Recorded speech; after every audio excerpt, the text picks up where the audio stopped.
Hello students, तो चलिए आज हम लोग शुरू करते हैं क्लास 10 की एक्सरसाइज 4.2 का क्वेश्चन नंबर 4, जो कि है find two consecutive positive integers sum of whose squares is 365। तो इस क्वेश्चन में हम लोगों को क्या बोला गया है कि हम लोगों को दो ऐसे पॉजिटिव इंटीजर्स जो कि कॉन्जिक्यूटिव है, कॉन्जिक्यूटिव मतलब कि लगातार आने वाले नंबर्स, जैसे कि 2 और 3 कॉन्जिक्यूटिव है, 3 और 4 कॉन्जिक्यूटिव है।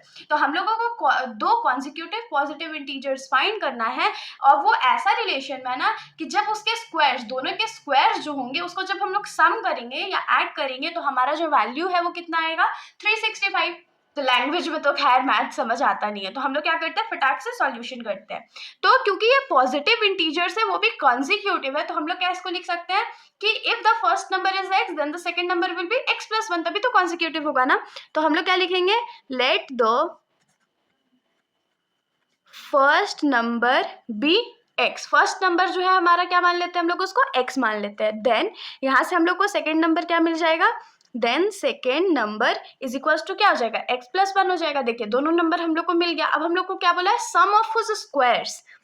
तो according to question sum of whose squares मतलब कि दोनों का स्क्वायर। तो एक्स का स्क्वायर क्या होता है, एक्स स्क्वायर प्लस दूसरे वाले नंबर का स्क्वायर क्या होता है, ये होता है, और दोनों का सम बोला था इसीलिए हमने उसको ऐड कर दिया। कितने के बराबर है, तो 365 के बराबर है। तो अब हम लोग इसको सॉल्व कर लेते हैं। तो ये क्या हो जाएगा, एक्स स्क्वायर आ जाएगा प्लस ये ए प्लस बी के फॉर्मूले में ना, तो इसको कैसे ब्रेक करेंगे, A square plus B square plus 2ab। तो ये क्या हो जाएगा, x square plus B square की जगह क्या होगा, 1 का स्क्वायर प्लस 2ab, मतलब कि 2 इंटू एक्स इंटू 1, तो ये तो डायरेक्ट 2x हो जाएगा इज इक्वल टू 365। तो x square plus x square कितना हो जाएगा, तो 2x square plus 2x plus 1, और इधर ये 365 जो राइट साइड में प्लस में है वो इस साइड आके माइनस हो जाएगा, तो माइनस 365 इज इक्वल टू 0। तो यहाँ से ये क्या हो जाएगा, 2x square plus 2x minus 364 is equal to 0। क्योंकि 365 माइनस में था, ये प्लस में था, तो माइनस प्लस माइनस होता है, तो हमने 1 इससे माइनस कर दिया। अब देखिए 2 2 2 सब दोनों तीनों में कॉमन है ना, तो हम लोग क्या करते हैं, 2 के टेबल में इसको कट कर लेते हैं। तो ये क्या हो जाएगा, 2 1 जा 2, 2 1 जा 2, और 2 के टेबल में 364 कब आएगा, तो 2 1 जा 2, 2 8 जा 16, और 2 2 जा 4। तो हम लोग को यहाँ क्या मिलेगा, x square plus x minus 182 is equal to 0।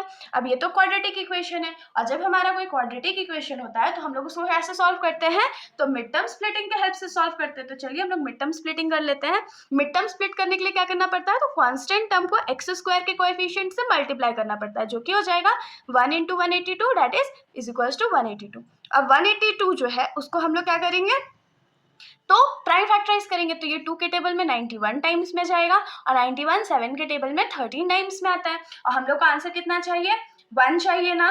तो क्या करते हैं हम लोग, 2 7 14 करते हैं, और 14 में से अगर हम लोग 13 को माइनस कर देंगे तो हमारे पास 1 आ जाएगा ना।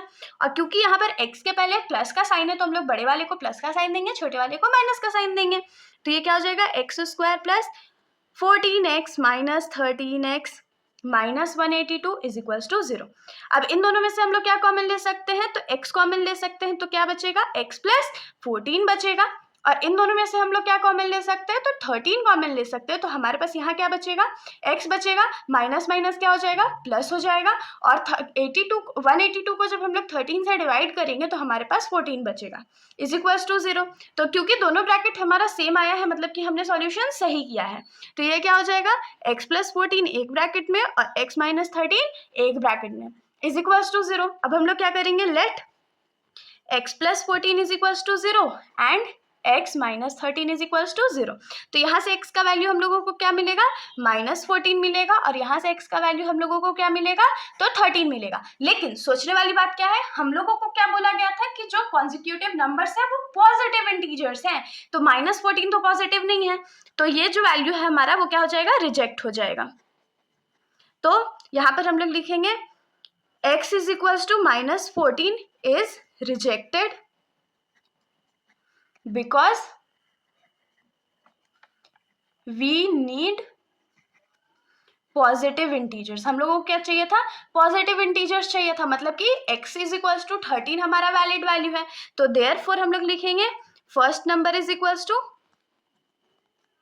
x के बराबर, जो कि होता है 13, और जो हमारा सेकेंड नंबर था वो क्या था, हमने क्या अज्यूम किया था उसको, x प्लस 1, तो वो क्या हो जाएगा, x plus 1 that is 13 plus 1 जो कि किसके बराबर होता है, 14 के बराबर होता है। तो जो हमारा रिक्वायर्ड नंबर्स था वो क्या हो जाएगा, 13 और 14। तो इसके साथ हमारा ये जो सॉल्यूशन है यहीं पर खत्म हो जाता है। अगर आप लोगों को कोई भी डाउट हो तो आप लोग कमेंट सेक्शन में पूछ सकते हो, वरना अगर आप लोगों को वीडियो अच्छी लगी तो वीडियो को लाइक कर दीजिएगा और मेरे चैनल को बिना सब्सक्राइब किए कहीं मत जाइएगा। Thank you.